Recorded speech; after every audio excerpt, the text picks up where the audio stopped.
Hi, hello, నమస్తే. అందరూ ఎలా ఉన్నారు? నిన్న మా బాబు పూరి తినాలని ఉంది అని అడిగాడు. దానికోసం శనగల కర్రీ అయితే బాగుంటుందని రాత్రి శనగలు నానబెట్టేసుకొని పొద్దున్నే లేచి కర్రీ చేసేసాను.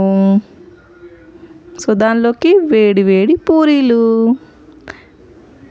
మీరు కూడా చోలే మసాలా కర్రీ విత్ పూరీని ఇష్టపడతారా?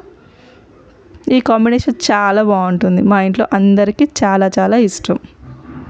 ఈ వీడియో నచ్చినట్లయితే నా ఛానల్ని సబ్స్క్రైబ్ చేసుకోండి. అలాగే ఈ వీడియోని లైక్ చేయండి. Thanks for watching.